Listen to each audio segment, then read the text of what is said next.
there was a moment when I was in McNally's in later 2018 that I got a paper straw, McNally's. Yeah.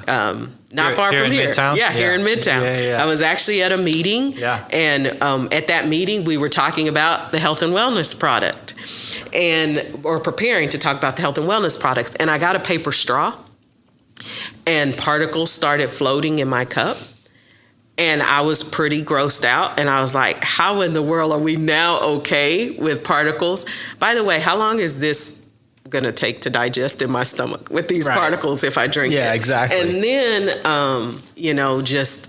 I couldn't do anything with this paper straw. It's breaking down.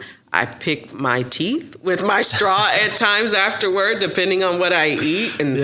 But it was not just that. I remember telling the partner that I was with, I'm like, I'm going to make a straw. But then I'm telling him why I am, because at that moment, all of the things that I saw, like if we shift to paper straws, aren't we going to be cutting down trees? Yeah. And don't we have a issue of climate? And then what are we doing for future generations? But today, straws and plastics are a major industry, single-use plastics. So what are we going to do about how it affects jobs? Yeah. Companies that have to modify equipment if we switch? Consumer habits, have we addressed that issue? And so I said to him, I really think that if I can use plants and we grow them, and it creates an opportunity for farmers. And then now a farmer can make the materials or grow the crop.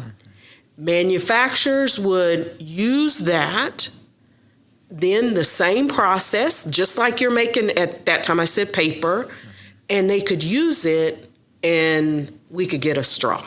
And we don't have to cut down trees. Okay, so that'll work for the paper company, but what about the plastic? So if I could figure out how to use this as a plastic, then we could create the same solution. So I'm gonna make a straw in my kitchen. I make a straw, and I said I'll make a straw, and I remember him laughing, like, how?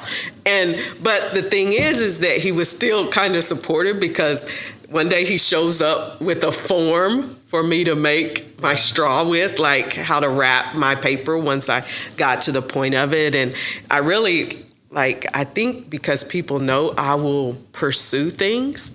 So my daughter, I was calling her, like, what do I put this in? Like, once I make this straw, how do I coat it? What do I do? And so we put beeswax and paraffin, because they were food contact items. And I used the plant material, made this straw.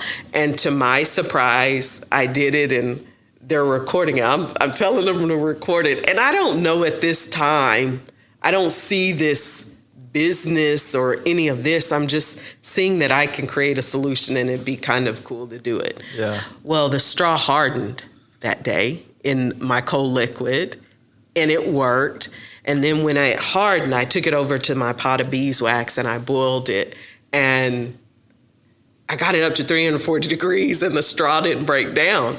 And I was like, wow, this really works. Yeah. So I remember that night, I spent the rest of that evening sitting at my kitchen table. Just, now what do I do with what I have? Right. It was like, how do you, because I've been an entrepreneur, do you just take something you just figured out and let it sit on the shelf and do nothing and know you've created a solution that works? But the worst case scenario is you do nothing. Yeah. So my choice was to do something. And so reached out to There was a company that was interviewed at the time. There was a group that I thought we would work with that had come and had known that we had gone to this expo, and the group knew what I was planning to do. I was focused on this health and wellness and this space of using it for alternative materials.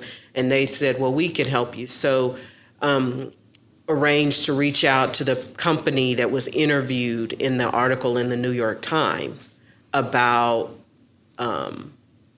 the product. Yeah. Well, so I took this straw that I had made, this home straw, and most people would probably think, wow, because I think back now, but I packaged all the raw materials that come from the plant and put it together, and I had this kit and bought this box from Hobby Lobby. I mean, this is like literally, now that I think about it, but I put information to educate in it. I had some brochures made to kind of explain what I had done and we put it in front of the owner of the company that had been interviewed. And they deal in bamboo. So he said, if we could figure out how to get it commercialized, it'd been the best thing he'd seen in 12 years.